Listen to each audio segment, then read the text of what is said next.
Yeah, I did. Did it not work? No, I didn't get anything. Okay.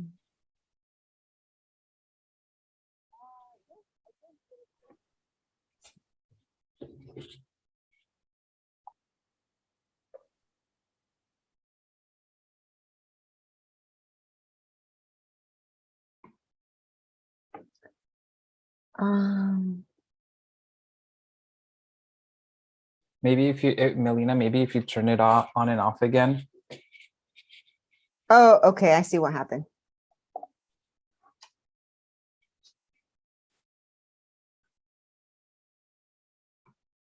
Okay. This should be work.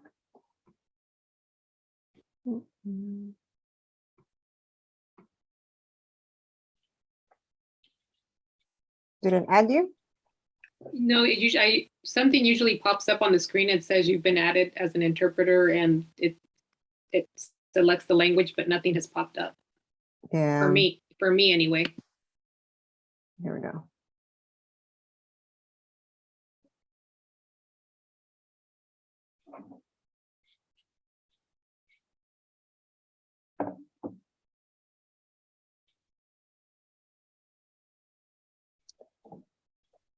All right, we will go ahead and get started.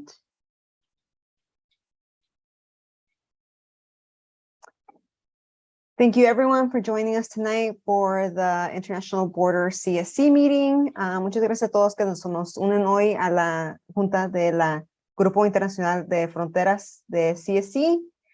Si ocupan interpretación en español, si por favor pueden seleccionar el botón en la pantalla de abajo para español. If you would like interpretation in English, there is a button at the bottom for interpretation. Just go ahead and select your language. So when community members are speaking in Spanish, you'll be able to hear translations in English and vice versa. Okay, for today, our agenda for today will be to discuss air quality monitoring efforts and next steps for a community air monitoring plan, learn about air quality enforcement programs and strategies, review results of border community priorities, goals, and the CERT development timeline, discuss potentially having an in-person meeting. And right here are our agenda items for today. And next, I'm going to be going into roll call. When you hear your name, just go ahead and just say here. If you're unable to speak, just add in the chat and I will go ahead and capture it at the end of the roll call. If I hear your name, I will go ahead and highlight it on the screen. Manuela Castañeda. Olga Espinosa. Wendy Barrientos. Here. Rudy Lopez. Here. Thank you. Juan Manuel Ornedo. Here. Thank you. Jason Wells. Margarita Gonzalez. Mariano Muñoz. Here. Alejandro Amador. Here. Stan Morrison. Leslie Gallegos. Jenny Quintana. Here. Diane Vermeulen. Shelby Busso. Irma Cepeda. Phil Trom. Christopher Roberts. Here. Janet Gaitan. Here. Maria Gamez. Marie Vicario. This is Mink Stavenga representing Marie for Southwestern College. Perfect, thank you. Mauricio Vitella. Guadalupe Gomez, Marisela Tellez. David Flores said he couldn't attend today. Trinidad Tellez, Han Young Lee, Escalante Elsa. Here. Good. And Maritza Gerardo Chavarin. Here. Thank you. Manuela Castañeda, presente. Aquí Mil mismo. disculpas, ¿eh? No, no se preocupe, no se preocupe, aquí ya la marqué. Gracias, hermosa. Okay, thank you so much to everyone. We will go ahead and move on to our first presentation. That's air quality monitoring in the community and development of a community air monitoring plan. And it's going to be presented by Kevin Bradley. And you should be able to go ahead and share your screen. Okay, I'm sorry, I thought that here, I can bring it up. Sorry, one moment. No worries.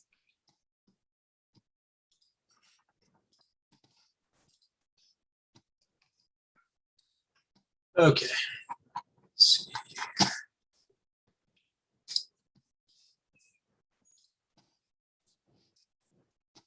All right, is that being shared? Not yet. Yeah, something weird happened. I apologize. No worries. There it goes. Okay, how about now? Perfect. Cool. Okay, so yeah, today I'm going to be giving a little bit of an update on the Tijuana River Valley monitoring that we. Kevin, can you share the different screen? You're sharing the notes version. Yeah, I can try. Here, let me just do it this way.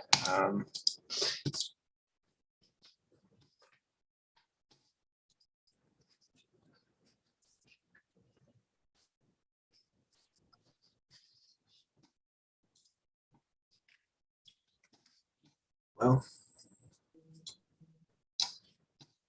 we'll just do it this way.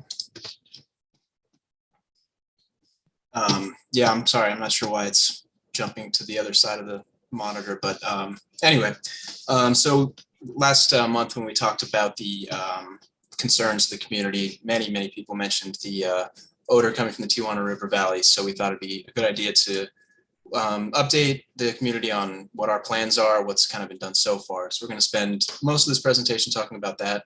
But before we get to that, the plan is going to be to talk a little bit about the community air monitoring plan. So here's just a brief overview of what we're going to be talking about today. I'm going to recap a little bit of what CARB presented back in June. They talked in detail about the community air monitoring plan, or the CAMP. And this is a document that's going to require quite a bit of community input. We plan, I'll talk about that more in detail in just a minute here. After that, we're going to be talking about the Tijuana River Valley monitoring. The main issue, sort of, which is more or less well known by the community, but also some of the actions that have been taken so far, what the next steps are for our group in the monitoring department, and then the long-term goals that we can do once we have our monitoring set up. So the community air monitoring plan is really this big document that describes what we're going to be doing as the monitoring department for the San Diego APCD. So it's going to explain the chemicals that we're going to be trying to target as far as sampling. It's going to describe who's responsible for what. And then there's these big 3 questions that I'll show on my next slide. And they kind of break down into these 14 elements that become the chapters of this document. And there's several aspects that require a good amount of community input that we're going to be hearing from members of the community to hear what their recommendations and their knowledge of the community can do to help us understand how we can target different areas for specific types of monitoring. So eventually we'll have this document that will serve as a guide for us at APCD, for CARB, and it's also a public facing document that members of the community can look at and sort of get a feel for what actions are being taken from a monitoring standpoint. So this slide may look familiar because I stole it from CARB, who presented it back in June. But these are these big three questions right here along the left side of the slide. What is the reason for conducting air monitoring? How will monitoring be conducted? And then what can we do with the data once we have it to enact certain regulations and rules to understand better what the problems are, the health impacts that might be faced by the members of the community, things like that. And so I wanted to specifically mention there's 6 bullet points here that are highlighted, or 6 of these 14 elements that are highlighted. And these are highlighted because we see them as opportunities where there's going to be a lot of communication between us at APCD and members of the community. And we hope to have an in-person steering committee meeting next month in October where we can actually really dive into the camp a little bit more in detail and have much more interactive dialogue with members of the community. But just to kind of quickly go through these, just so they're in everybody's heads, stating the community's specific purpose, which feels a little bit obvious. I mean, obviously we want to monitor these chemicals to understand what we're dealing with in terms of pollution levels. But it is important to be very clear about what we're targeting. Similarly, identifying the scope of actions, it's kind of a vague statement, but really just kind of how much monitoring we're going to be doing, what areas are we caring about, what different types of pollution, et cetera. And defining air monitoring objectives, obviously it's great to gather data to understand, but like I mentioned, that third question, what do we do with that data? That's going to kind of come back into that last question and those last 3 chapters or elements. So it's really important to know what we're targeting and why we're targeting that. Establishing roles and responsibilities, that's primarily on APCD side, but we also we have some experience setting up a similar program with the Portside community. And so in the border community, we want to have some subcommittees based on the members of the steering committee so that we can have people who are helping us maybe with specific elements of the camp or other projects that members of the community can be very engaged in. And there's just more collaboration between us, the better in our mind. Determining monitoring areas, also pretty obvious. And again, CARB has done activities with a map that people can point to areas that they're specifically concerned about. So we are coordinating with CARB to determine what areas are going to be monitored by them for certain pollution, us for other pollution. So for example, the Tijuana River Valley is of course one of our areas of interest. And finally, communicating results to support action. Like I kind of mentioned a minute ago, it's not just gathering data for the sake of it. We want to have this data to understand what can be done to reduce pollution levels and reduce exposure to dangerous chemicals and pollution and particulate matter and things like that. So that's the big goal for this document. It's going to be written over the course of the next several months. I believe mid-February is our sort of due date to have that done by. So that's going to be something that we're going to be working really hard on for the next several months. So like I said, in October, we plan on having an in-person meeting where we can really spend a lot more time talking about the camp. So just something to keep in mind as we move forward here. The rest of this presentation will really center on the Tijuana River Valley and the sewage spill and the wastewater issue that's been going on. Briefly, the problem is, as everybody probably is aware of, is that there's wastewater spilling into the Tijuana River, which then crosses the border and creates odor issues. The water itself is unhealthy. We want to focus more on the air quality concerns because at APCD, that's really the only thing we have both control over and expertise in. But there are air quality concerns in terms of sewage moving through or wastewater moving through the river like that, including the odor that everyone or many people have mentioned. And just the way that impacts how we use outdoor spaces, going out for a walk or having a barbecue or things like that are impacted by this odor. And so we understand that there are both physical and mental health effects associated with that. So we really want to be able to understand what the chemicals are that we're going to be targeting, what time of day, maybe odor is worse in the nighttime or in the morning or whatever. And so I'll talk a little bit more about why it's important to know time of day and things like that, and where exactly we're targeting the monitoring. So we'll get to that as I move through these slides. I wanted to mention what actions have been taken so far, both at the federal level and then at the state and local level. Federal is not something we have a ton of control over at APCD, but the US federal government as well as the Mexican federal government combined $474 million have been designated to addressing this problem. And these are going to go towards these kind of big picture projects, repairing wastewater treatment plants, repairing or refurbishing, or even replacing pumps and pipes that are moving wastewater into the correct places so that it can be treated. The odor can be reduced, the dangerous chemicals that are in the water can be treated and handled responsibly. But that's, again, that's at the federal level. That's kind of beyond APCD's scope. So at the state and local level, a public health crisis was declared by the County Board of Supervisors. This essentially devotes attention and funding towards this, this particular problem. We did secure a $100,000 grant from the EPA specifically for air monitoring. And so we are in the process of figuring out how we're spending that money. So I'll talk a little bit more about that here on this next slide. Please jump in if I'm going too fast too. I know we have translations and everything happening, so I don't want to be talking too fast. So the next steps here, now that we've kind of talked about what's happened so far, we want to gather some preliminary data. So this picture on the slide of this big kind of stainless steel thing, it's about the size of a basketball, and it's basically just a vessel to take in an air sample. So we had several of those that we sent out last week and this week to gather some just very preliminary data. Sulfur compounds are typically very smelly, so those are some of the compounds that we're going to be analyzing. Volatile organics are also another compound that's or a set of compounds that can be of particular interest here. And there are other gases as well that might fall under the sensor category. And so we're also in the process of figuring out what types of sensors we can purchase and set up in the area in order to have more real-time data, and in order to kind of gauge not just what the pollution is, but also meteorological effects. So the temperature, the wind speed and direction, and how that kind of all comes together to create this odor.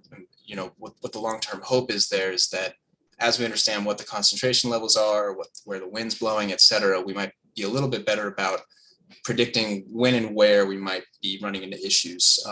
And when, you know, hopefully people can reasonably expect to be able to go outside and do whatever they want to do outside, you know, take the kids to the park or whatever. So that's the big goal with sensors. And the fact that they're portable is really the main thing. They don't need to be plugged into an outlet. They run on solar power, excuse me. So we can kind of put them within the estuary or within the river valley itself and really get close to the source level pollution measurements, as well as in the neighborhoods where people are living. And we can kind of see how the distance from the river to other areas of San Ysidro and the border community are affected by this pollution. So the sensor project is underway, where, you know, once we have this preliminary data from these canisters that we sent in this week and last week, it'll help us sort of tailor this sensor project to target the correct compounds that will be of most interest and of most use to us and to the community as well. And so that kind of leads me to what the goals are as we collect this data. And I kind of got into that a little bit on the last slide, but again, it'd be really useful to know not just, you know, that there's an odor happening, but what the concentration of certain compounds are when that odor is happening. So that we can kind of understand when to expect odors, when to, you know, what other actions can be taken, what pollutants are of specific concern, maybe at different times of day, or that are more susceptible to wind effects or temperature effects, all those kinds of things. Because the meteorological effects we expect are important, but, you know, until we have data, it's hard to really say for sure. And spatial and temporal info kind of goes along with that too. If you know, the concentration is really high right by the river, does that mean it's also really high in the neighborhoods? So that's kind of the spatial side of it. Temporal just means what time of day are we looking at? Is it worse in the morning, the afternoon, the evening? When is it, you know, when are the spikes happening in concentration? And does that correlate with when odors are being detected by people? And we can share this data, you know, with health administrations like OEHA, the health administration here in San Diego. EPA could find that data interesting. All sorts of different entities could benefit from this data being made available.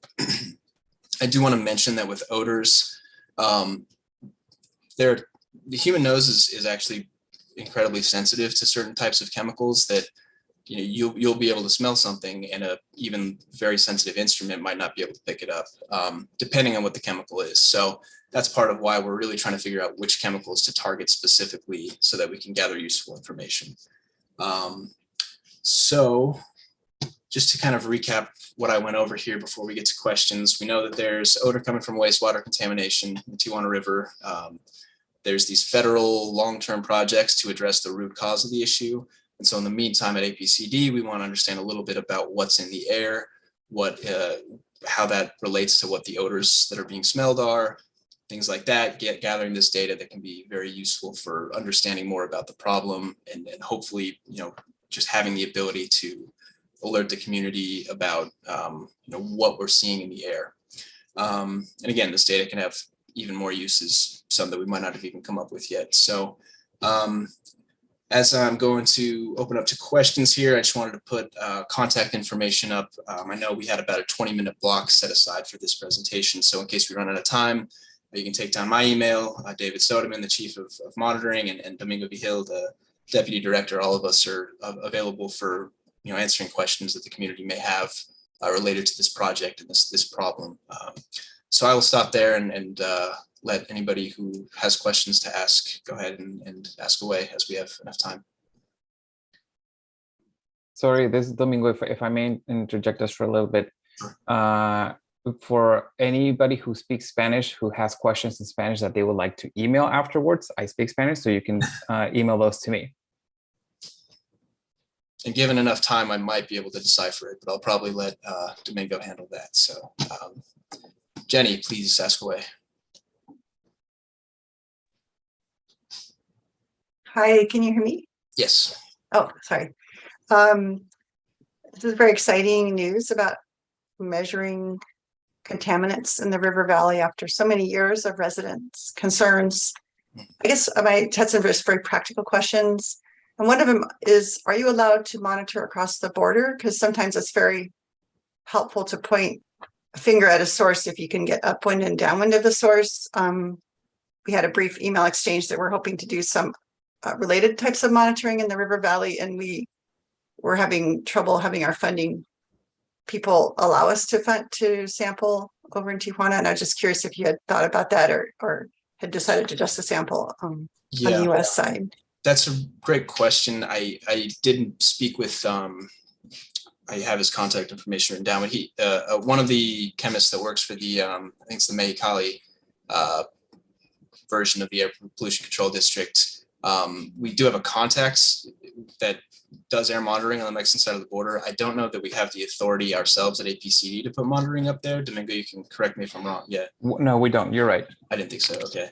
So that's definitely kind of a hiccup as far as the international aspect of this problem makes it a little tricky because there's sort of jurisdictional issues and federal governments have to communicate where we don't really have the authority to do so. So that is, I think, part of why this problem is so difficult and long-standing is that it's this international, this border area that there's a lot of, it's not very clear that, that we're allowed to do certain things or, we at APCD can't go tell the Mexican government to fix their water treatment plants. That's just not in our authority. So there are aspects of it that are a little harder to navigate.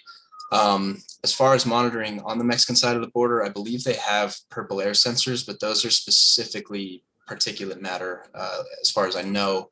So that's not exactly what we're planning on targeting. We're more interested in the gases that are causing odors. But yeah, I can certainly, add I believe his name was Jose. I really need to double check that, but I believe his name was Jose, and he might have more information as far as what monitoring can be done on the Mexican side of the border, and we can kind of go from there and hopefully have more communication and ideally, even more information and data that we can gather from, like you said, closer to the sources. But with something like water transporting across the border, we're fairly confident that the river itself is a quote unquote source. So we're hoping that monitoring close to the river itself in the River Valley area will be useful to us as far as data gathering. Oh, totally.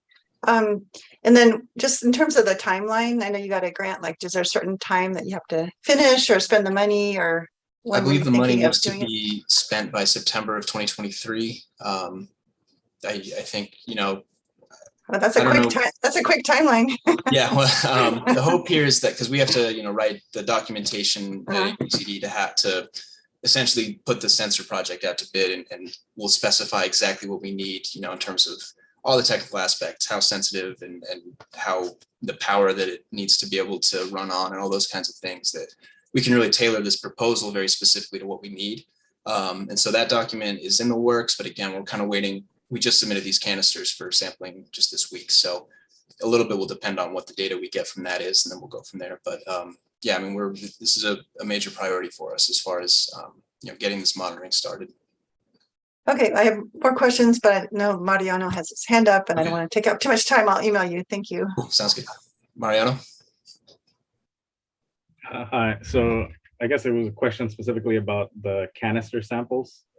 How good are those samples at, I guess, differentiating between the gases and say maybe aerosols, right? So you may be able to capture an aerosol, but does that settle against the walls at all? And is that detectable once it's in the lab?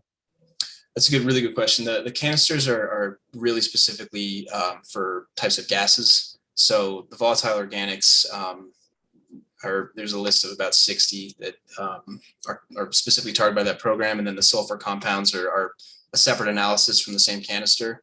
Aerosols are typically not measured with canisters because, as you sort of mentioned, they can stick to the inside of the wall. That canisters are not really designed for particle sampling. So, but as far as differentiating between gases, that's kind of the goal or the point of that whole program, is that they go through an analyzer that separates the compounds very effectively so that we know exactly which compounds we're looking at, exactly what the concentration is. It's one of the major benefits of canister sampling. Now, one of the drawbacks of canister sampling is that you have to take the sample out, or take the canister out, open it, gather a sample, close it, take it back to the lab, run the analysis. It's much more time consuming, where with these continuous sensors, you kind of get data, within a few minutes, ideally. So, but they can go hand in hand, and especially in the circumstance, to sort of combine to give us the information that we need. No, thanks.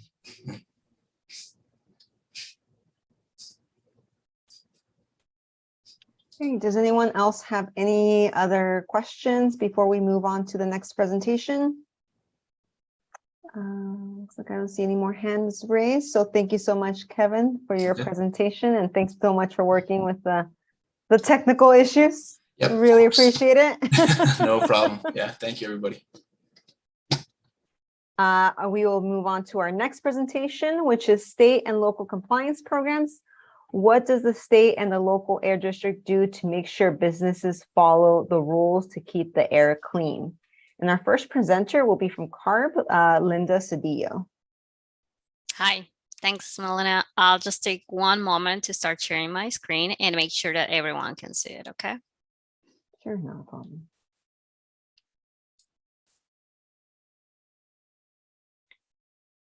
Okay, do you see it?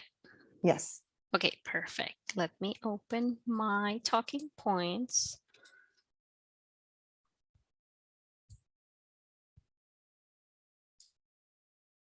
Okay. And please bear with me as I'll be dealing with a couple of, with two monitors. So thank you. Good evening, and thank you for being here today. We appreciate your time and attention. My name is Linda Cedillo. I'm an air pollution specialist with the California Air Resources Board under the Enforcement Division. I'm also your community's enforcement liaison for the AB 617 community. Today, we'd like to connect with you, share who we are, why we're here, and to learn about environmental concerns in your community. CARB also wants to find ways to support your community by seeking your input, identifying priorities, and eventually establishing enforcement strategies and compliance goals. It is important to mention that all of these elements are framed under the AB 617 blueprint, which requires the Community Emission Reduction Program, or CERP, to include an enforcement plan that is developed in collaboration with your community and that supports emissions reductions.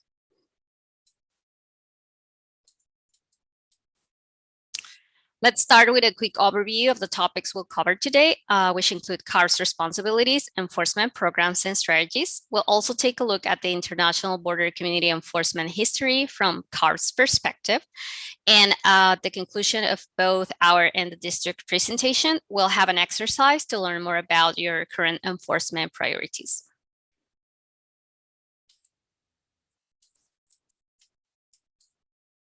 About our responsibilities, it is important to note the different jurisdictions that CARB and San Diego APCD have.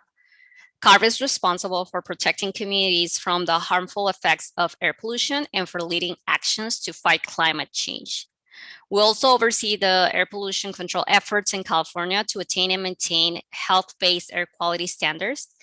The majority of the programs enforced by CARB are focused on mobile sources. The California Health and Safety Code grants districts the right to enforce air pollution regulations. San Diego Air Pollution Control District is responsible for the implementation and enforcement of local, state, and federal regulations for stationary sources, including factories, power plants, industry, and other sources and area sources, just to name a few. And they'll go into detail in a couple of minutes.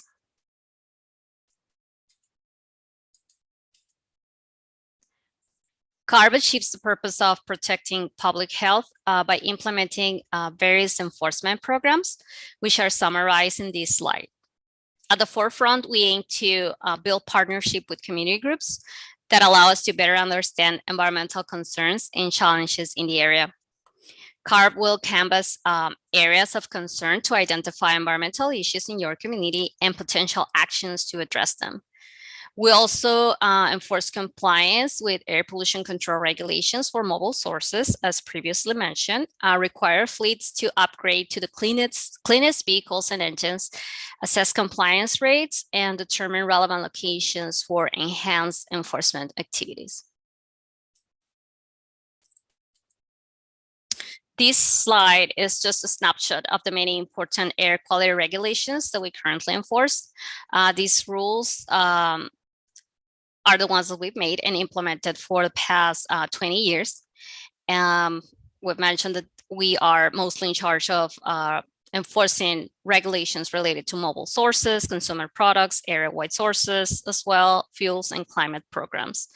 Effective enforcement of our regulations is a key element for our goal to reduce air pollution and fighting climate change. Fair and consistent enforcement also provides a level playing field for all regulated businesses, ensuring that no one has an unfair advantage by not doing their part to help achievement of clean air in our communities.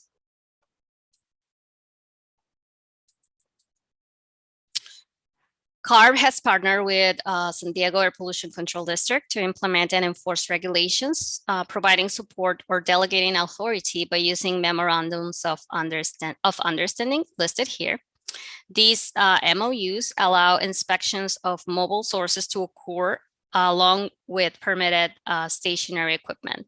The district inspectors enforce mobile sources requirements through an announced inspections of on-road and off-road equipment. The one MOU was signed in 2014, which is most of the ones listed here, the regulations listed here. And the last MOU was signed in 2020, which is the one authorizing the district to inspect commercial hovercraft vessels.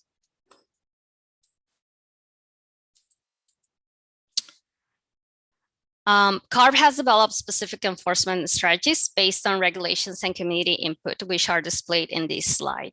As part of our enforcement strategies, we report back to communities regularly and have an enhanced data management system available for public access. This allows us to have continued communication with communities throughout the state by informing about our activities through the enforcement data visualization system and the annual enforcement report. CARB will also report back to you about enforcement efforts in future CSC meetings. Community members can directly provide input and submit complaints for potential violations through CaliPA's complaint system. We'll share the link to this in the following slides. A very important part of our work with communities is canvassing with residents and CSC members. Give me 1 second. CARB can also provide training upon identification of high priorities, and we offer the possibility of funding through CARB's Supplemental Environmental Projects Program. SEPs are community-based projects funded through settlement agreements with companies that fail to comply with CARB's regulations. those companies can choose to fund a project to offset part of their penalties. SEPs aim to reduce air pollution exposure and emissions, provide communities with resources to build capacity and support monitoring effects. One SEP has been funded in the San Isidro area as part of a settlement with a company, which is the San Isidro Community Air Monitor Network project implemented by Casa Familiar, which received $150,000 in 2018. CARB conducts based and technology-based and traditional enforcement, including portable emission acquisition system, or PEACS, which is a roadside monitoring system that measures truck emissions deployed to screen for potential high-emitting vehicles operating on the California roads. CARB conducts regular inspections to ensure compliance with air quality regulations for mobile and some stationary sources.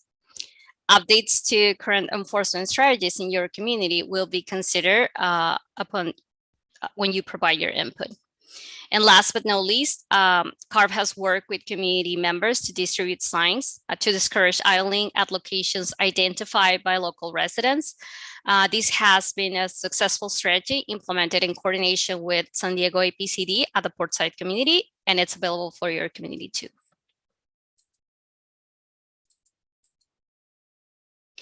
Now we'd like to share a brief summary of enforcement statistics and compliance rates at the international border community, which will be detailed in the enforcement plan.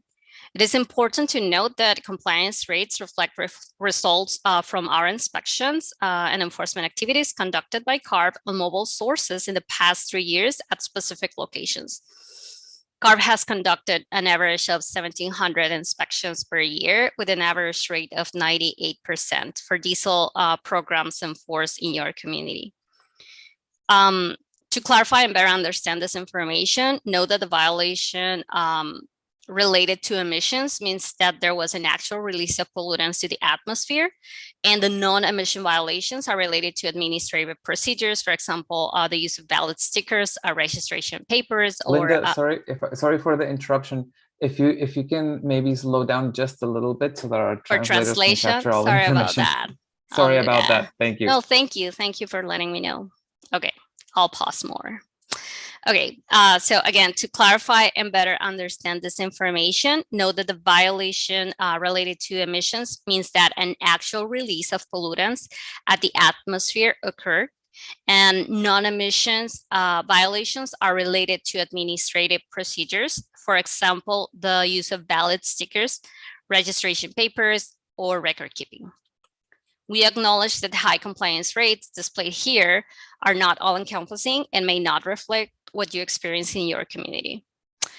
CARB acknowledges the input provided in previous CSE meetings related to the need for alternative fuels, EVs charging infrastructure, traffic and truck routes, and border-related issues. At the end of the district's presentation, which will be next 2 hours, we'll come back and ask for your input to learn what and where are the community's environmental concerns and enforcement priorities. For more information on our activities in your community, if you would like to learn more details, and even in other areas or throughout the state, you can scan the QR code that's on your screen or visit the website address to access the Enforcement Division visualization tool, where you'll be able to display a variety of enforcement activities and compliance rates. I'll give you a second if you want to scan that code. Okay. Thanks for your attention and participation today. Please let us know any questions or comments on the info shared. Feel free to reach to our emails listed here. There's mine. There's Warren Hawkins, who's also in this webinar. He's the Community Outreach and Enforcement Section Manager. You can also direct your questions, concerns, and comments to the Community Outreach and Enforcement Section email at cos@arb.ca.gov to report an environmental complaint through CaliPA system. please visit the website displayed on the screen. Note that it also has the option to submit complaints in Spanish. So again, at the conclusion of the district's presentation, we'll come back for an exercise to learn about your environmental concerns and enforcement priorities. And if you could please, as per the district's request, hold your questions, write them down, and we'll come back to you after both presentations happen. Thank you. Thank you, Linda. And we'll go ahead and move on to the second portion of this presentation, which will be presented by William Jacks from the Air Pollution Control District. Please let me know if you are able to see the screen. And if you're Yes. ready, William. Thank you so much, Melina, Linda, and everyone attending. Good evening. My name is William Jacks. I'm the Chief of Compliance for the San Diego Air Pollution Control District. I also have with me from San Diego APCD, Miney Luther, our Deputy Director who oversees the Compliance and Engineering Divisions, and Tim Wolf, Supervising Inspector, who oversees the Mobile Source Program. We will discuss the Compliance Division's role at APCD and the different programs in the division designed to reduce air pollution. Next slide, please. The San Diego County Air Pollution Control District is the local air pollution control agency that regulates sources of air pollution within San Diego County. Our mission is to improve air quality to protect public health and the environment. The district's vision is clean air for all. This committee is critical to accomplish this mission, and we truly appreciate your time and contributions. Next slide, please. Let's take a quick look at some of our core programs that are necessary to achieve our mission of clean air for all. APCD monitors and reports air quality conditions throughout the region. The Air Monitoring Network plays a critical role in assessing our clean air progress and in determining pollutant exposures throughout the region. APCD prepares plans to attain and maintain federal and state clean air standards throughout the region and develops rules to implement those plans to reduce emissions. APCD's engineering division issues operating permits to thousands of industrial and other stationary sources of air pollution, specifying their air pollution control requirements. Permit holders include large industrial facilities such as factories and power plants, smaller commercial establishments such as gas stations and dry cleaners, and a wide range of government and other facilities operating boilers, emergency backup engines, and other regulated sources. APCD's Compliance Division conducts inspections to verify compliance with federal, state, and local air quality requirements and takes enforcement actions when we document non-compliance. Additionally, the district integrates environmental justice into all our programs. Next slide, please. Today, we would like to focus on two core functions within the San Diego APCD's Compliance Division: inspections of sources of air pollution and enforcement. Our Compliance Division has 27 field inspectors that respond to air quality complaints from the public, inspect facilities that can create air pollution, inspect renovation and demolitions of facilities where asbestos may be removed, and inspect diesel-powered heavy-duty trucks and equipment and commercial hovercraft vessels. During these inspections, we determine compliance, again, with federal, state, and local air quality requirements. Our inspectors issue enforcement documents to facilities when a violation is documented. Violations help ensure that regulated sources are brought back into compliance to ensure that the public health and the environment are protected. Most of our violations result in monetary penalties. Next slide, please. So we conduct inspections of sources of air pollution that are permitted by the district to verify ongoing compliance with all applicable rules and regulations. The red dots on the slide represent the permitted sources in the border community. San Diego County overall has about 8,700 APCD permitted sources. Of these, the border community has about 300 permitted sources in this region. Next slide, please. This slide shows some examples of typical sources in the community that are permitted and inspected by the district. These sources include gas stations, diesel power engines, asphalt plants, rock crushing operations, boilers, and coating operations. Next slide, please. In addition to inspecting sources permitted by the district to verify compliance, we investigate air quality complaints submitted by the public. Most complaints report odors, dust, smoke, or improper asbestos removal processes.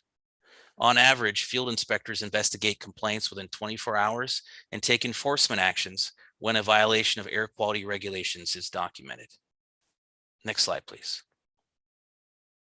This slide shows the number of air quality complaints investigated for the past 3 years for both San Diego County and the border community. As you can see, only a small percentage of the complaints come from this community. The district has been working toward enhancing its outreach efforts so all communities are aware of the services we provide. Next slide, please. Speaking to that, if you have any air quality concerns, you can submit complaints via mobile app, phone, or email. Complaints can be submitted in any language. The district compliance team has multiple team members who are fluent in Spanish, but also has contracts with interpretation services to address complaints in other languages. Additionally, when submitting a complaint, your identity remains confidential. Next slide, please. The district has primary authority to regulate stationary sources of air pollution, such as gas stations, diesel engines, asphalt plants, boilers, and coating operations, as aforementioned. The district has limited authority to regulate mobile sources, such as trucks.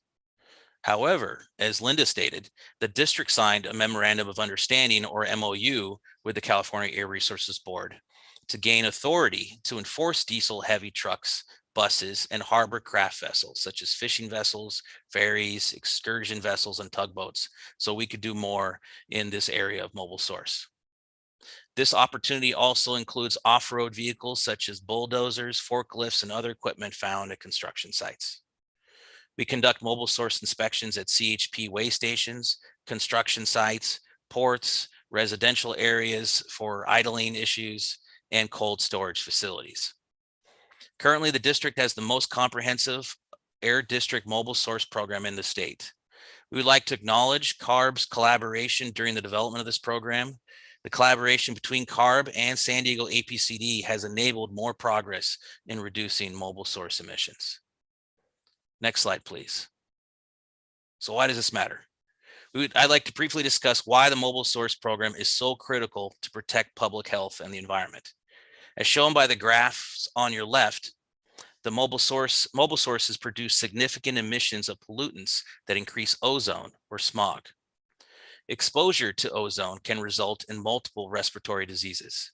Additionally, exhaust from trucks, buses, ships, and other equipment with diesel engines contain a mixture of gases and solid particles known as diesel particulate matter, or diesel PM. As shown on the graph on your right, over 90% of the emissions of diesel PM are generated by mobile sources. It is estimated that about 70% of total known cancer risk related to air toxics in California is associated with diesel particulate matter. Next slide, please. Our compliance programs are designed to increase compliance rates, especially in under-resourced communities. We strive to increase compliance rates by providing assistance and information how to comply with air quality regulations, and through our enforcement program to maximize compliance through deterrence. The graph on this slide shows that we are working toward increasing compliance rates in this community, but there are still opportunities to reduce the number of violations in the area. Next slide, please. Most of our violations result in monetary civil penalties, but we also administer, as Carbon mentioned, they also have one, a supplemental environmental project, or SEP program. And this is to evaluate community-based projects that can be funded from a portion of the penalties received during settlement of enforcement actions. The SEP program can improve public health, reduce pollution, increase environmental compliance, and bring public awareness to neighborhoods most burdened by environmental harm. Higher consideration will be given to projects within or that benefit underserved communities. This slide has examples of projects under this program. The U.S. Navy settled a notice of violation with the district as a result of the USS Richard Bonham vessel fire in 2020. The settlement provided $140,000 for the Portside Air Quality Improvement and Relief, or PAIR program. A little background, the PAIR program is a 2-year program dedicated to improving indoor air quality in homes adjacent to heavy industrial, freight, and freeway activities in the neighborhoods of Barrio Logan, Logan Heights, Sherman Heights, and West National City. San Diego County residents in these communities can receive a free air monitor and air purifier. SDSU is conducting a supplemental environmental project which will provide the public with black carbon and particulate matter, or PM 2.5 air quality data from 3 San Diego County locations, 2 of which are near to the US-Mexico border over a 3-year period. Now I'll pass this back to Linda from CARB to conclude, which will be followed by an opportunity to ask any questions. Again, I want to thank you all for your time and listening to this presentation. Thank you, William. Okay. I think there's a question in the chat. We will take note of it and get back once we're done with the following. Can you hear me? Sorry, I forgot to check if I had on mute. Yeah, you're okay, Okay. Linda. Thank you. Okay. So I will, we provided some instructions prior to this meeting to the CSE members. There is a link to a Jamboard in Google where we would like to ask you to participate and provide your input. As previously described, we would like to learn. You've already shared some of your concerns. Now that we've shared information about enforcement, if there's something additional, if there is something you've seen, a specific concern, a specific location, please drop it there. You can also drop it in the chat and we'll be happy to add it. I'm gonna share my screen now so you see what I'm talking about. Melina, can you please confirm you can see it? Yes. Okay, perfect. Now I'll try to get back to the chat because I need to, I don't see it. Okay, found it. Got it. Okay. Okay, I'm gonna hit send now, where I will send the link to host and panelist. There you go. So how it works. There were instructions again, if you did get a chance to review them. If not, it's pretty easy to just click on that link and it'll take you to a screen similar to this one. You click on the 4th icon on your left and it'll say sticky note. Click on it and something like this will appear. Then you can type your enforcement concern just to, sorry, to show you how it would look like. You would click save and then it automatically pop there. If you're done, you can hit cancel or you can add a second one and then follow the same process. If you can also unmute, raise your hand, and we'll be able to type it in here. So I'll open it now for you. I mean, it's open the link, but I'll just pause to give you an opportunity to, whether you want to unmute or share, whatever you, what's easier for you. And this can be related again to any of the programs that we mentioned that are enforced related to trucks, truck routes, stationary sources or mobile sources. So yeah, I'll pause here. Want to make sure that you guys got to see the link and access it. I just have a quick question. This is Jenny Quintana. Sorry. What are we supposed to be posting? I didn't hear the exact instructions. Yes, your enforcement priorities, what you would like to advise us to focus in your community. As you learned today, we have many different programs, excuse me. on our end as the state agency and also San Diego APCD. So it doesn't have to be something specific for us or for them. We'll discuss jointly after we have your input. So environmental concerns, specifically, if possible, enforcement priorities. Is that more clear?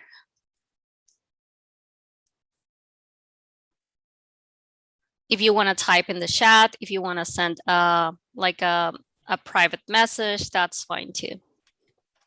Thank you. I'll move it here just because every time that someone posts, it'll go like on top of the previous one. So feel free to jump. Gracias. Thank you, Linda. I'm just going to mention just a quick point of clarification. Last time we had a similar exercise to identify just general priorities and air quality concerns for the community. In this case specifically, we're talking about things that are related to helping enforcement of regulations. What are those areas, right? That the community would like to see more support with making sure that the rules are being enforced or are being followed by the businesses. Is that correct? Yes, thank you. Awesome, thank you. William, do you have anything else, like any additional direction or suggestions? No, that's perfect. I think, it's very helpful, to hear from the community, to know what you guys are seeing. As I mentioned before, our complaint program is very critical in hearing from the public. So, not just areas of concern, but specific locations, hotspots where, you're seeing these issues. I think that is very helpful to help us direct our efforts. Our efforts are based on what we know that are permitted from complaints we receive and inspectors in the field, but hearing from you makes a big difference. So again, not just areas of concern, specific, please, if possible, and then also locations that you've seen them, so we can, and so either in this exercise or in chat would be helpful. Right, thank you very much. Yes, I see a comment in the chat. I'm gonna type it into the Jamboard. Thank you, Nicholas. That's a perfect example, and thank you again, Nicholas. But specific locations in Otay Mesa would be great, because there's a lot of different areas around there. So if you've seen them, think about it, and if you don't have it now, share it later, so we can kind of focus. Right. Thank you. Here's a specific. Thank you so much. Here's a specific address. Okay, I am going to copy from the chat other additional input. Thank you, Manuela. Oh, and I speak Spanish. Hablo español por si alguien quiere quitar el silenciador de su micrófono. If someone wants to unmute and directly provide input y proveer su comentario directamente, también puede hacerlo. Por favor, siéntase en la confianza. Irma, veo que tiene una pregunta. Irma, I see you have a question. So, Linda, do you want us to first go through the exercise, see what's here, and then maybe we can then dive into? So sorry, I get confused. I thought it was related to the exercise. It's okay. Okay, so Irma, si su pregunta está relacionada con el ejercicio, por favor, déjenosla saber. Si no, solo le pediríamos que espere un momentito y ahorita regresamos. Gracias. And thanks, William, for that. Okay, I'm concerned about. And then, as we mentioned, we have both of us, like the state and the local air district. We both have a supplemental environmental projects program, which that could be an option that you can consider for like any type of projects that could address your concerns. I work for the community outreach and enforcement section, as mentioned initially, and we are super excited and always available to talk to community groups, learn about directly. Like, again, if you feel free to share here. If not, reach to us directly. We like to have those conversations, like try to brainstorm with you, think further what would be a good way to address those concerns, and potentially and hopefully fund your project for implementation, or if there's any regulation that could be further enforced, or we can analyze the frequency and like William mentioned, the location, we can do that as well. Thanks for typing in. I see that you're adding more questions here. I mean, comments. So gonna pause for a second just to copy paste into the Jamboard.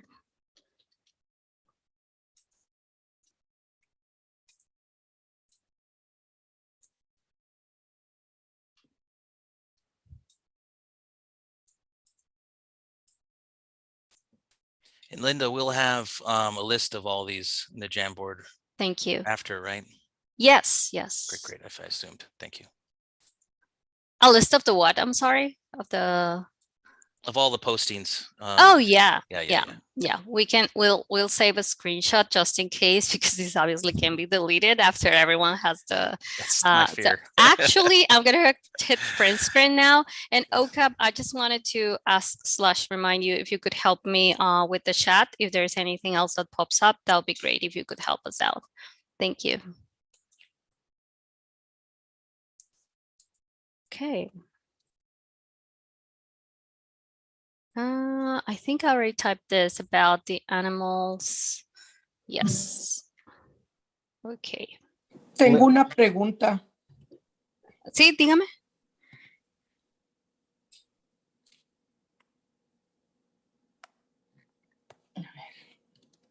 Sí la podemos escuchar.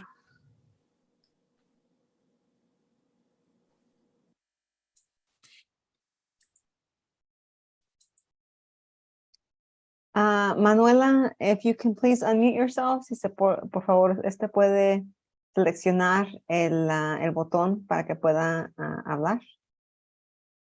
Gracias, Melina.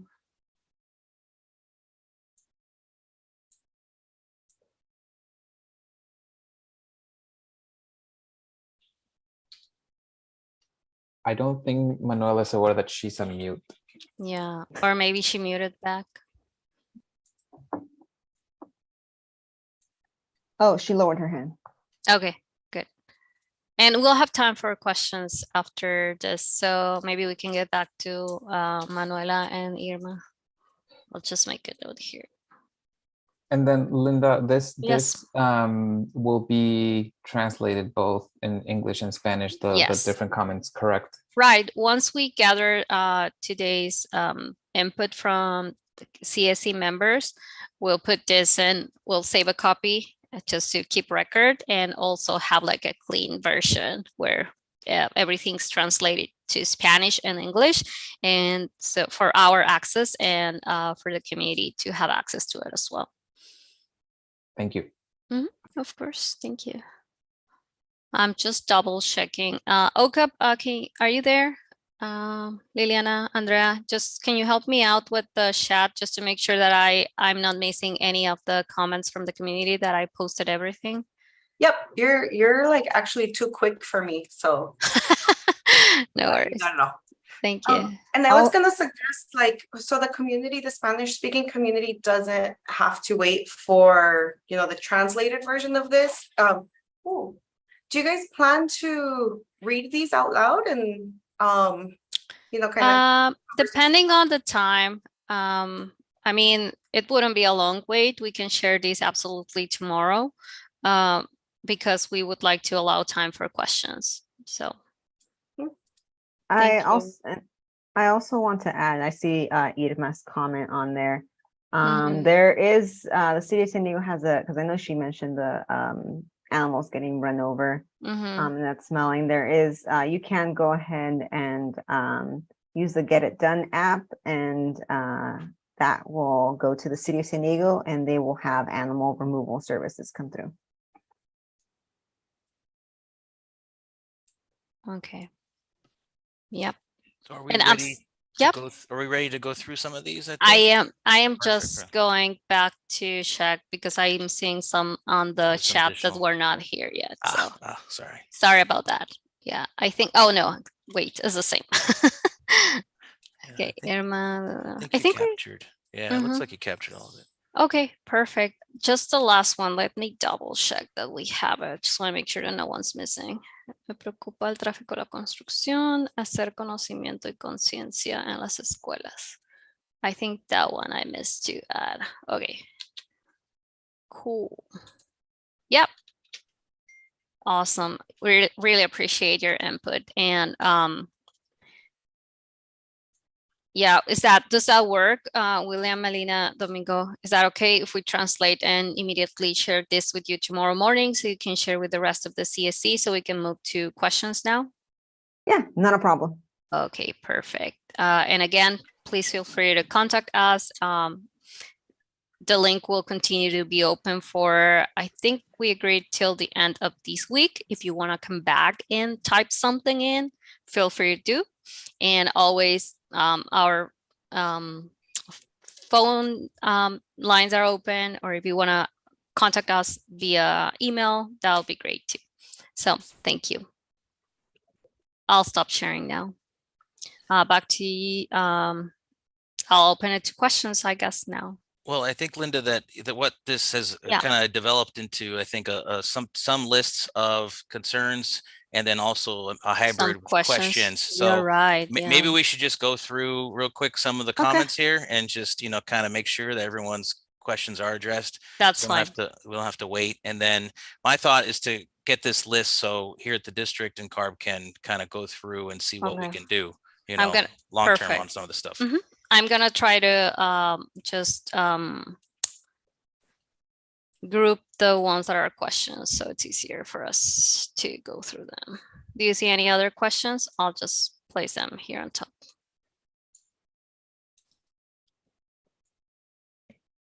Is that it? Yep. Okay. What's our check on time? I think we have time to go through a lot of these. Mhm. Yeah, plenty, looks like. Okay. Okay, so the first question says, how would increased electric vehicle truck usage affect the generation of electricity at Calpine Power Plant? How does it compare with what would be generated from a natural gas vehicle? Very specific question. Unless you have something with them, I think we would need to get back with an answer for this, because this is like That is generation correct. of electricity. Yeah. So as the electrical grid expands to accommodate for electric vehicles, as electricity increases, there might be something, but at this point, we don't have that data. Good. Thank you. So next one, are trucks registered in and coming across the border from Baja California to deliver cargo at nearby warehouses, storage subject to enforcement? The answer is yes, they are. All trucks operating within California are subject to our rules. Speaking to that, we have Tim Wolf on the call, like I mentioned, their supervisor inspector that oversees Mobile Source. And we can talk maybe about what we see at the border checkpoint related to this. Right. Tim? Sure, yeah. Hi, thanks everyone. Yeah, no, great question. I was actually down at the Otay Mesa border inspection facility earlier today, helping out with some inspections.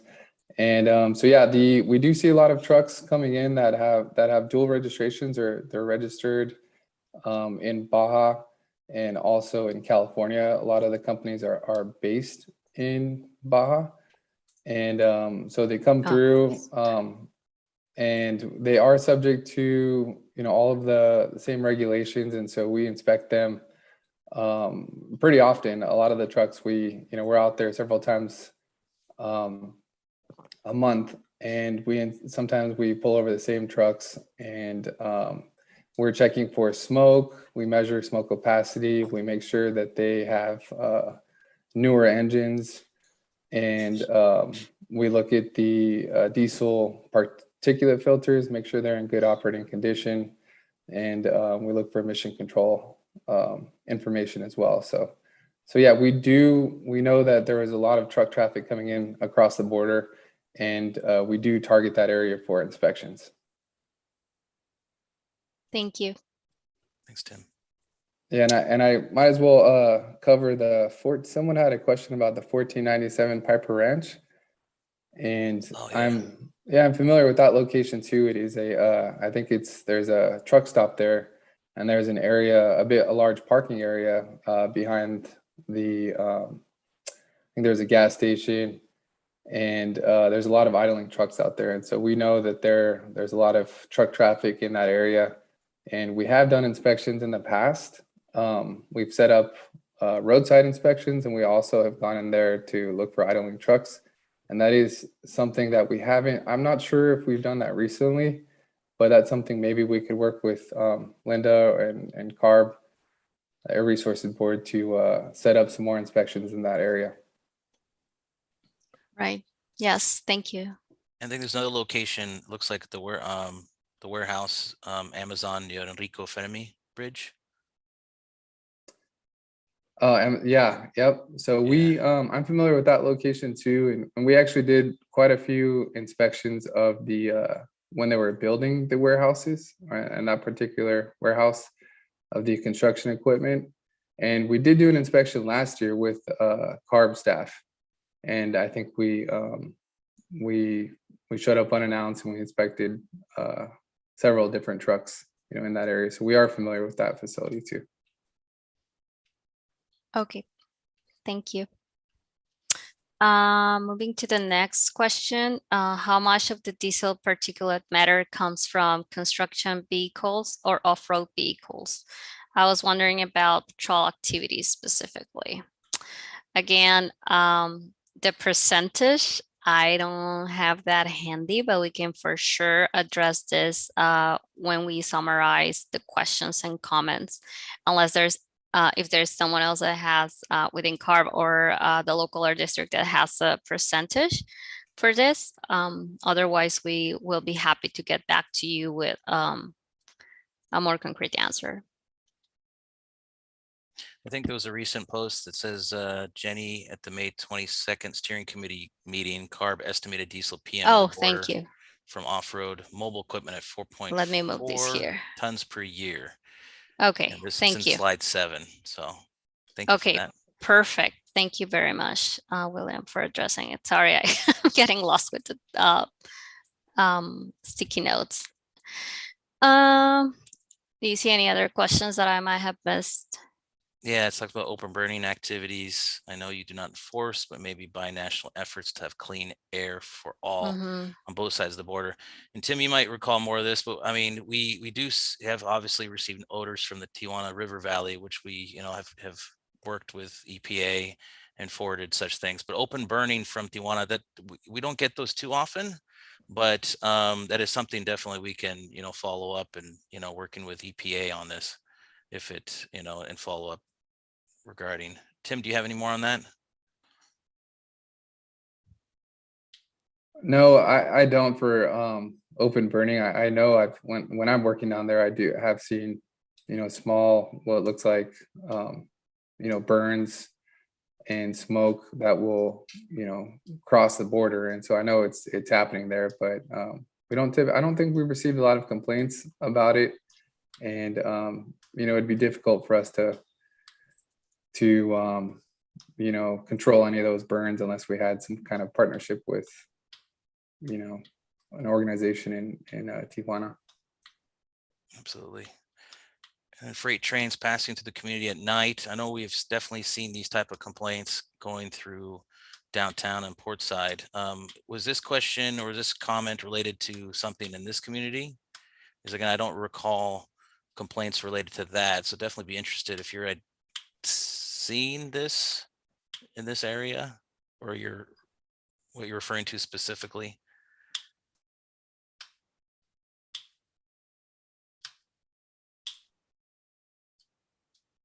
Which one you're talking about, William? At the bottom, freight trains passing through the community Ah, at night. okay. So generally, we, again, if Tammy can help me, we worked with the railroad companies in forwarding this information, try to work with them to, first of all, identify these issues when these come up, and then we do respond to complaints. There is a limited authority on freight trains for the district, but we have in the past taken these complaints to at least identify what the issue is and try to work with the railroad companies to address.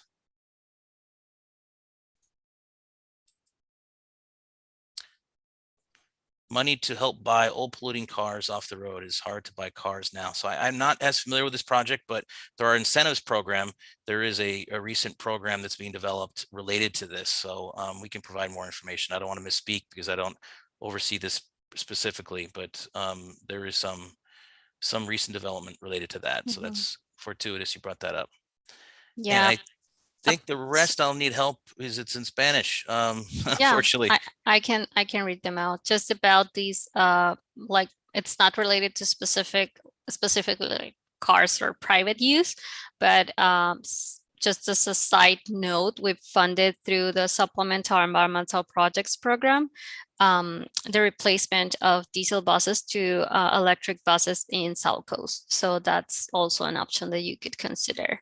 Obviously, we would need to have the involvement of the school district as well, if that's something that you'd be interested to, or if it's something that you consider would be of benefit to your community.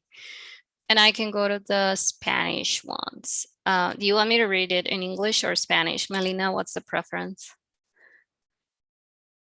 We usually do these things in English, so let's just go ahead and move forward with English.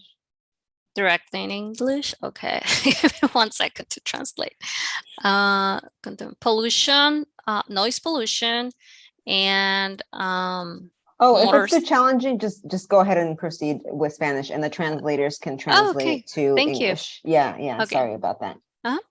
También la contaminación de ruido, acelerones de motocicletas en llantas, en las motocicletas de 4 llantas de migración.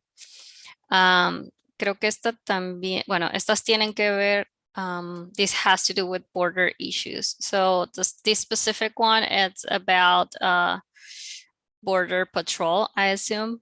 I don't know if the local or district has considered this, or if there's some sort of, I remember in Imperial, we've had these brought up by the community. However, it's pretty much difficult to address, but local or district with San Diego, do you have anything for this?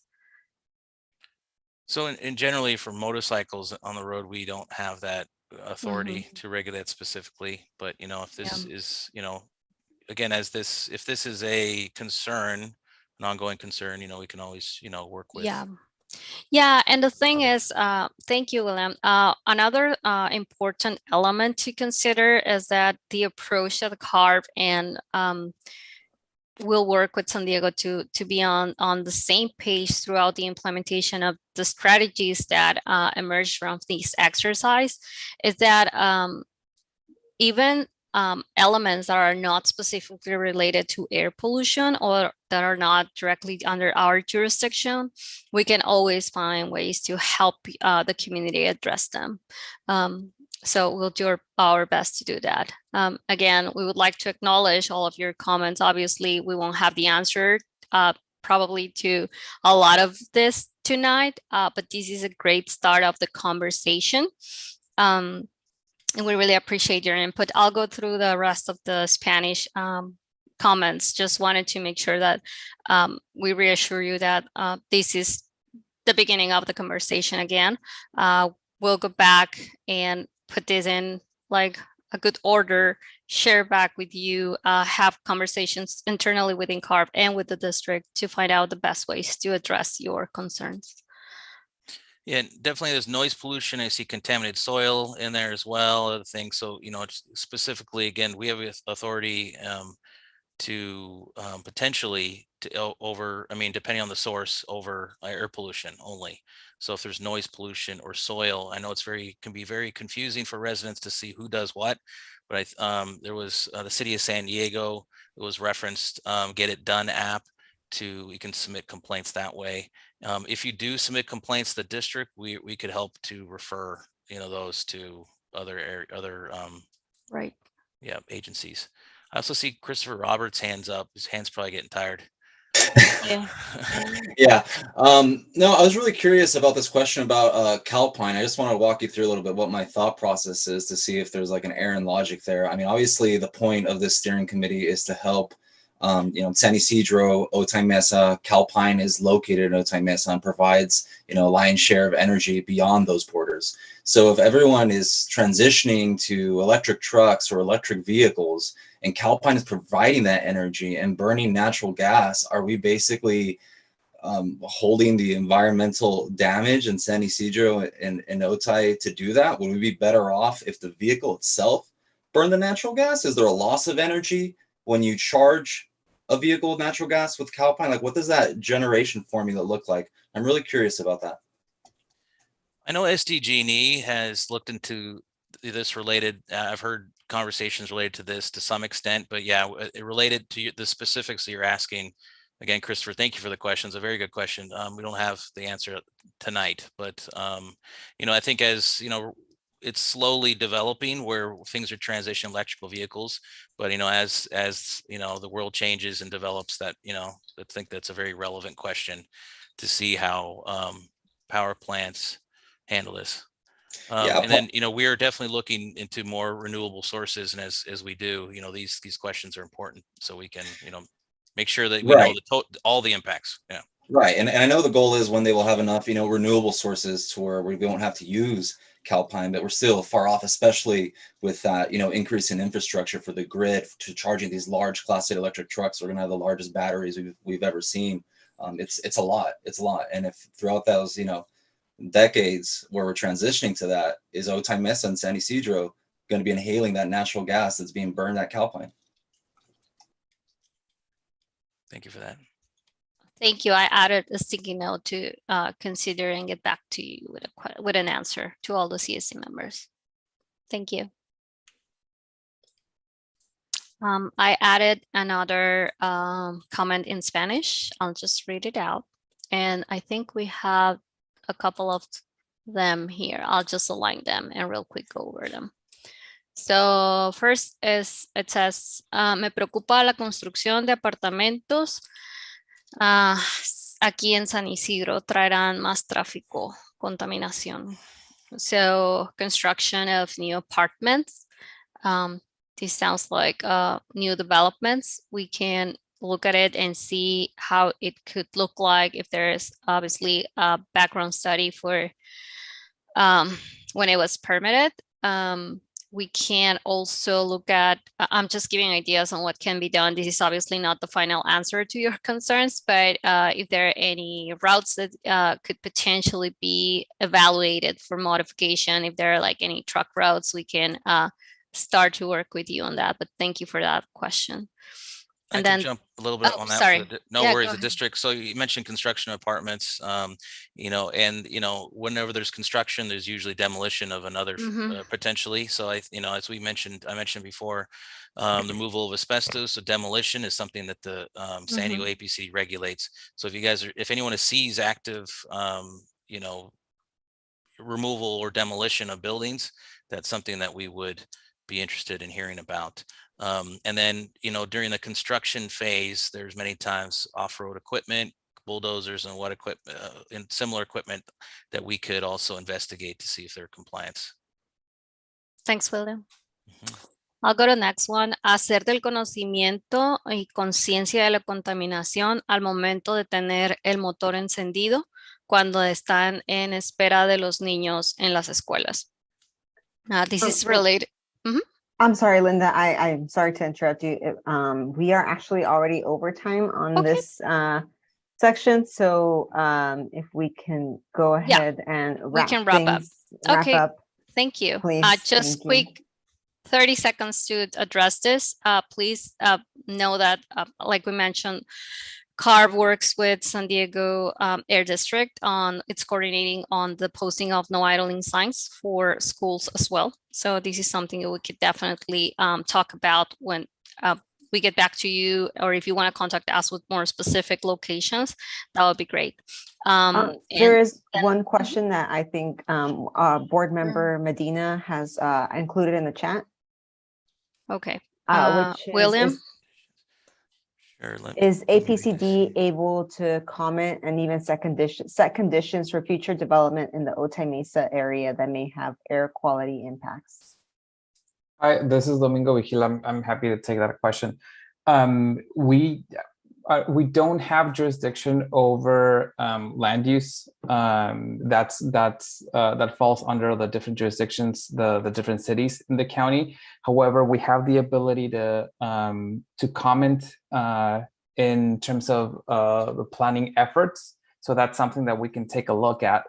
But as far as setting conditions, we wouldn't have the authority to do that. You know, and in some of these projects, they're subject to CEQA too. I'm gonna jump in too. Correct. Thank you, Domingo. And so, I mean, there may be something. So, yeah. Again, I think you know if developments are identified, you know, we will make sure to see where our authority is so we can address. Again, but thank you, Board Member Medina. That was a good question. Thank you. Okay, so thanks everyone for your input, for your questions. We'll make sure to get back to you and along with San Diego Air District, try to find ways to address your concerns and your questions. So thanks for your attention tonight and your time, your patience for all the hustles with technology here. But thanks. Thanks you all. Sorry for going over. No worries. Thank you, William and Linda, for that presentation. Our next item on the agenda is a presentation about community air quality and priority summary and SERP development timeline. And this is going to be by Domingo Vigil with SDAPCD. Thank you, Melina. I'm gonna go ahead and share my screen. Okay, so hopefully I will not lose you as I go into presentation mode.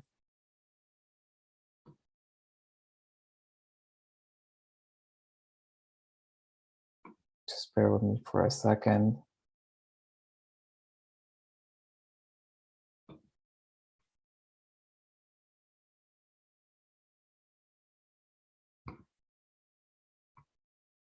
All right, can everybody see my screen with the slides? Yes. Okay, perfect. So let me go back to the beginning because for whatever reason it chose to.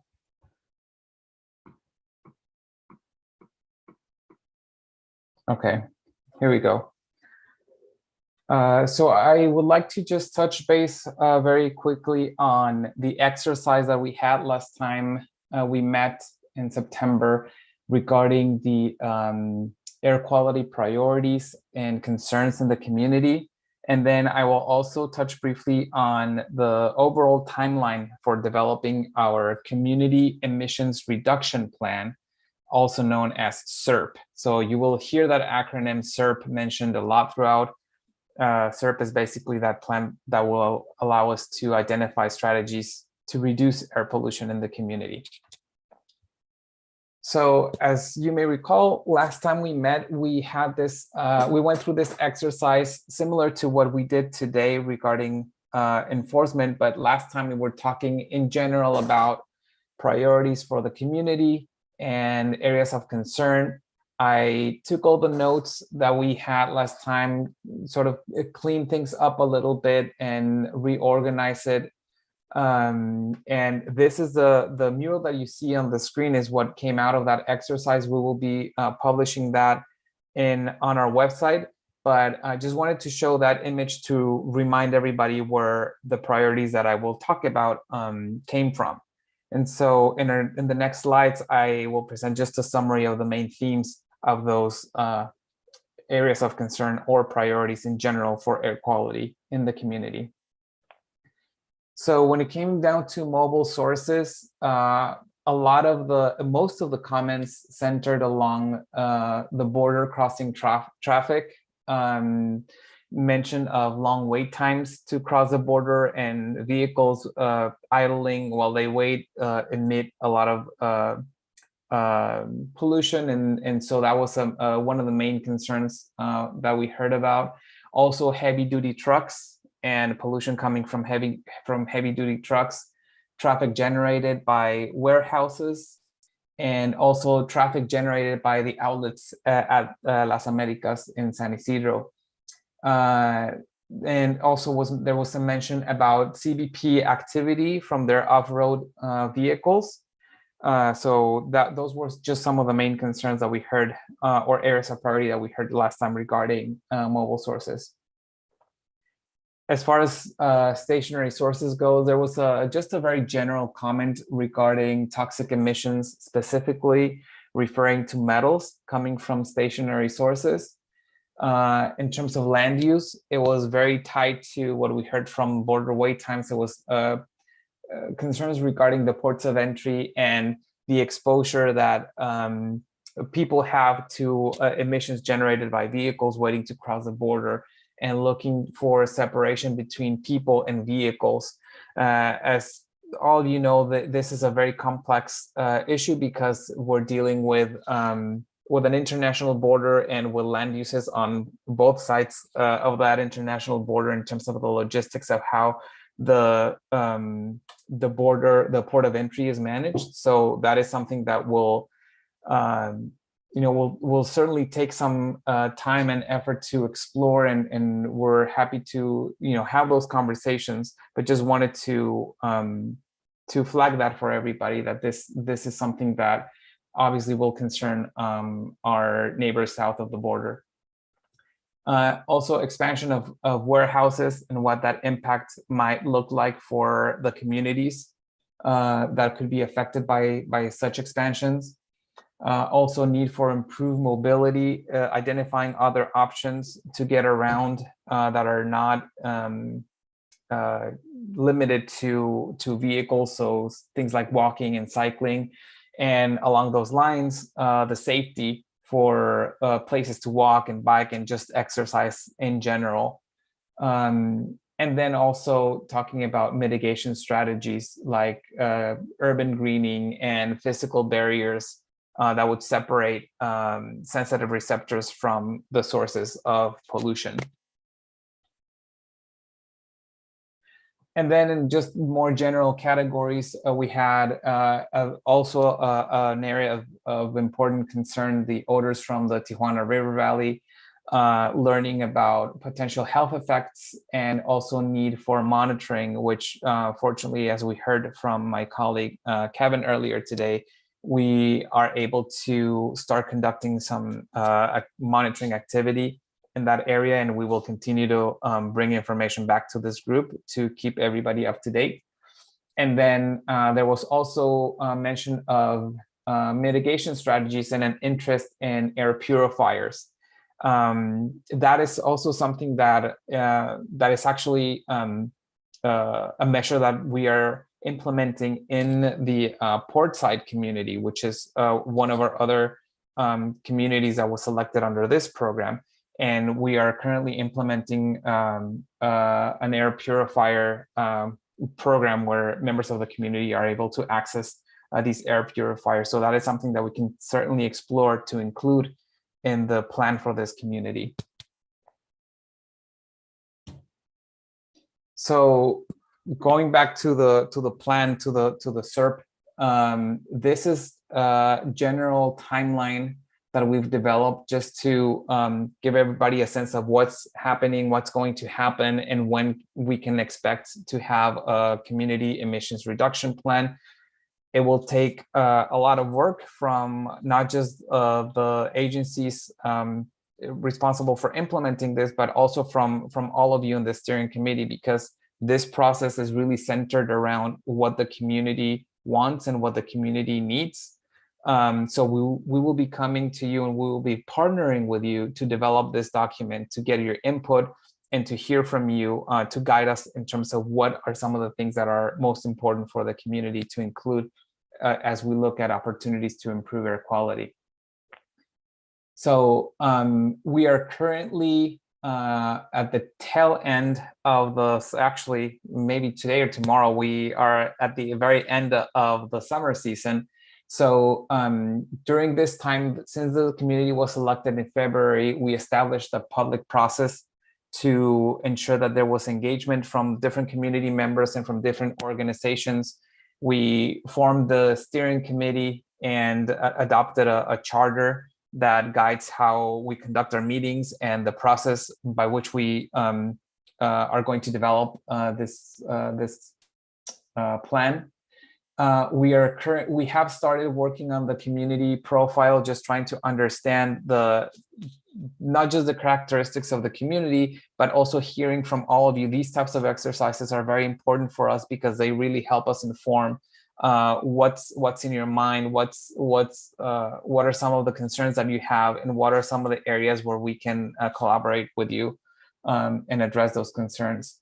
So we're continuing that exercise throughout the fall and having some additional listening sessions to learn more, and also working on the technical foundation for our document. And by technical foundation, I mean, what's the current state of the community? What is the baseline?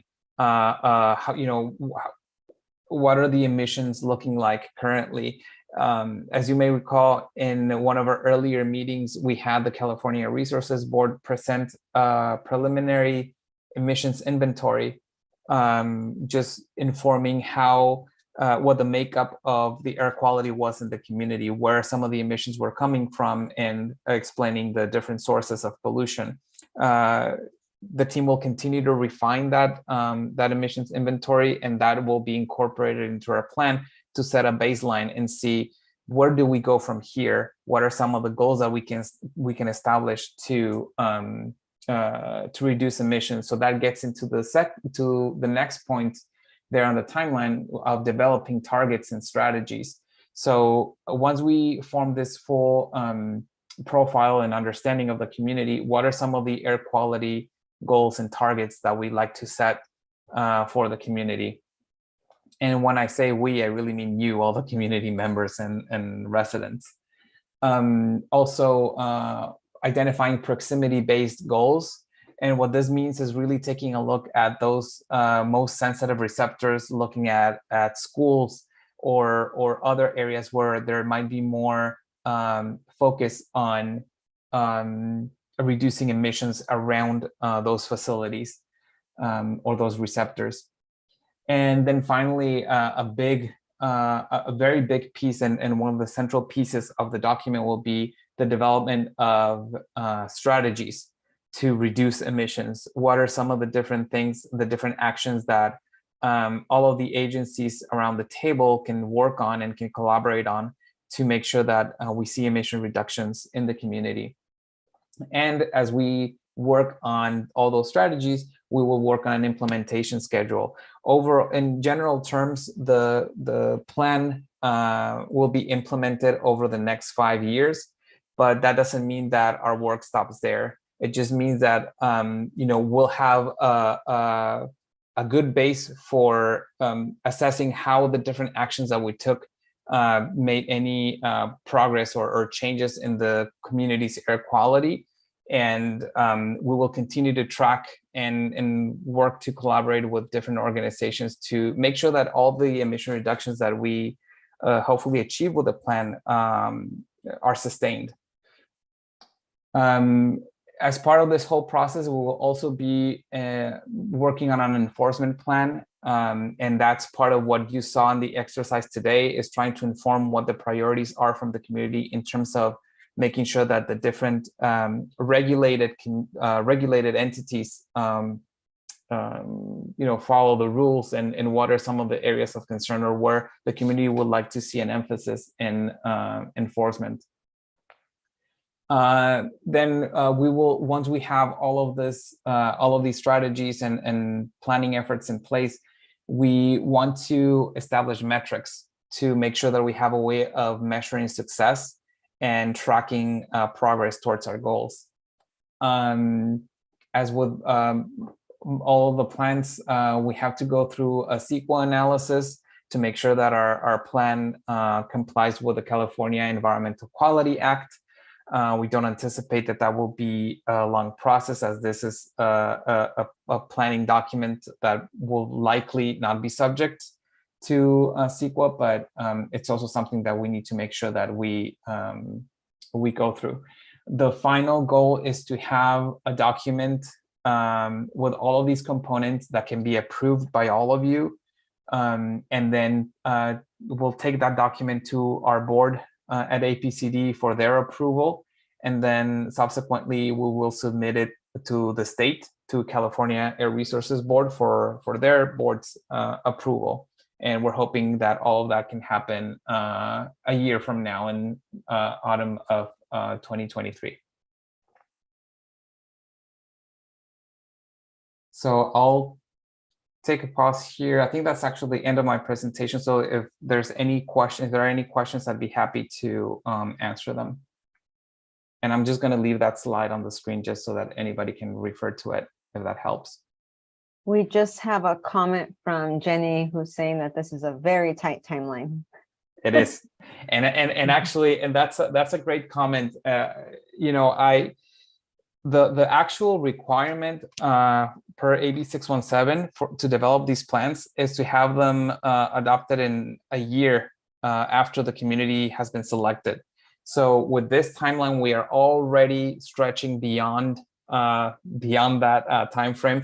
I know that there are some efforts from state legislators to be able to officially extend those deadlines in the bill, but yeah. So for now, we have to abide by that. And like I said, this is already going beyond the initial deadline, which would have been February or March of 2023.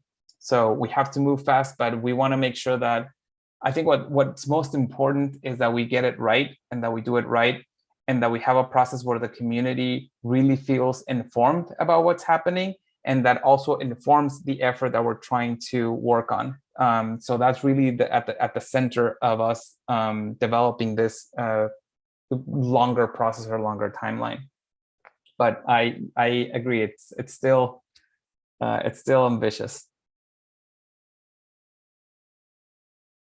Does anyone have any questions? Sorry, forgot to raise my hand. So I just dropped in the chat the link to the AB 1749, and it's what Domingo was alluding to. Now we have a 2-year deadline, because across the state, there's a huge recognition that 1 year is a very short period of time to build the relationships, gain a shared understanding with CSE members, so that it's an actually meaningful contribution that the community is, leading the SERP development. So just wanted to drop that in the chat and just highlight that. Yeah, we're all very glad that this has been extended to 2 years. Thank you. We really appreciate that, Lilian, and thank you for sharing that with us. I wasn't aware that the bill had already been signed, so thank you for that. So technically, that puts us at February of 2024. Having said that, it doesn't mean that we will strive to take the full 2 years. Obviously, the sooner the better, but what that means is that we have maybe a little bit of a buffer if we need to extend certain activities. Like I said, the main goal is really to make sure that the community feels comfortable in understanding what's going on, and also in informing this plan. I think that's at the center of our efforts here. And Domingo, we're already running, just a heads up, behind schedule. Okay. I think I saw Mariano put up his hand. Go ahead and unmute yourself, Mariano. Yeah, just a general question. Are any of these milestones something that community or the team kind of trips up on, or that you've seen with some of the other communities, or just more time consuming than others? I'm not sure I quite understood your question, Mariano. Sorry, if you wouldn't mind restating it. Yeah, sorry, it was a little disjointed. So these milestones that we have to hit, are any of these maybe more involved than others and have other communities tripped up on it in trying to meet that requirement? I think it varies from community to community, but just from my experience, I think that one of the pieces here that is more involved, especially from members of the community, is the development of strategies. So that's something that we will be discussing in a little bit more detail in our meeting next month, because we will need to form subcommittees with all of you as part of the steering committee that can meet separately to work on these strategies. So that piece is typically what takes a long time, because we need to vet through with the different agencies, and there's a lot of cross collaboration. As you saw, a lot of the concerns that were raised regarding air quality actually go beyond what APCD can do. A lot of them are related to regulations that we don't set, and with rules that we don't set, such as land use, etc. So there's a lot of collaboration and coordination that needs to take place. So that's probably the piece that takes the longest. And from my understanding, in other communities, they have typically taken more than a year to develop, although there might be some who have been able to develop some of these plans in a year. But maybe, I don't know, Liliana, if you have more on that, but it will vary, but we will try to adapt to this community. And I know Melina's already looking at me funny because I'm taking too much time. So I'll turn it over to you, Melina. We just have one last question from board member Medina. He's asking, are there lessons from the Portside SERP that can help the border community meet the goals and timeline? And this will be our final question before we move on. Thank you, Melina, for keeping us on track. Are there lessons from the Portside SERP that can help the border community meet the goals and timeline of this SERP? Certainly, and one of the main ones was developing a longer timeline. That's something that we learned from the Portside communities, that they actually requested a longer timeline than a year. So that's why in this case, right off the bat, we took it, we took more time to dedicate to these different elements, extending beyond the initial year. Thankfully, now we just learned that we have officially 2 years, so that's definitely very helpful. So that's something that we will take into consideration, and then we will also look back at some of the strategies that were implemented for the Portside community and see how those might be able to inform some of the strategies that we'll develop for this one. Thank you for your question, Member Medina. Thank you. And now we will move on to the last item on the agenda, is discuss committee meeting time survey. So we are going to be dropping a survey in the chat, but I'll let Domingo take over on that item. Thank you, Melina. And this is just very quickly, and we don't have to, finalize the survey today, but if you need to take time, we can take a look at it in the next few days. But we are very interested in having an in-person meeting in October down in San Isidro. We would like to have really, have that in-person connection, meet all of you in the community, and be able to have a more direct conversation and engagement with all of you. We're planning to have an exercise that can help inform all the different places where we will have air quality monitors, similar to what we did a few meetings back with CARB, where we had that map on the screen. But in this case, we would like to do something in person. Also, I was hoping to bring back that mural that you saw, where I was listing all of the different priorities, to continue that conversation and to potentially get more input from other community members who might not have been able to participate in the previous meeting. And so we want to check in with you to see if this is something that the community would welcome, if this is something that all of you would be able to attend an in-person meeting next month. And with that, also check on the timing. I know that our meetings right now start at 5 p.m. because we're doing them virtually, and so there's really not much need for travel time to a different location. But if we were to do it in person, would it be helpful to start the meeting maybe a little bit later, maybe at 5:30 or 6, or is 5 still a good time? So those are some of the questions that you'll see on the survey that Melina sent. So please feel free to look at the chat and there's a link there to the survey. If you could respond to the survey either now or in the next day or so, we would really appreciate it. That would be very helpful. And then we'll communicate via email with enough time in advance whether the meeting will be happening in person, and we'll share location, etc. And if you miss it here, I'll also go ahead and be sure to send that link via email as well. Perfect. Thank you, Melina. Mhm.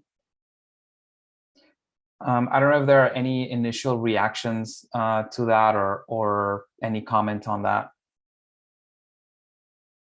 from anybody. No, I think it's a great idea to meet in person and make it, have a face-to-face. Thank you, Chris. All right. Great. Over to you, Melina. All right.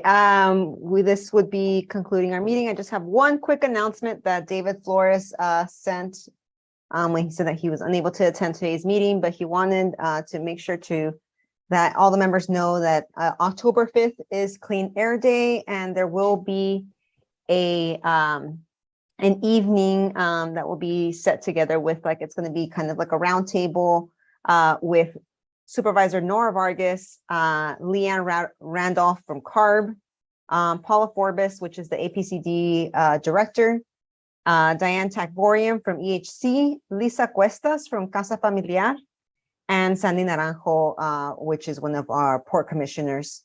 And that will occur on Wednesday, October 5th from 6 to 7 p.m. And I will be sending out the flyer for that in the next at the end of this week. And that, if you don't have any other concluding remarks, Domingo, I think that will conclude our meeting for tonight.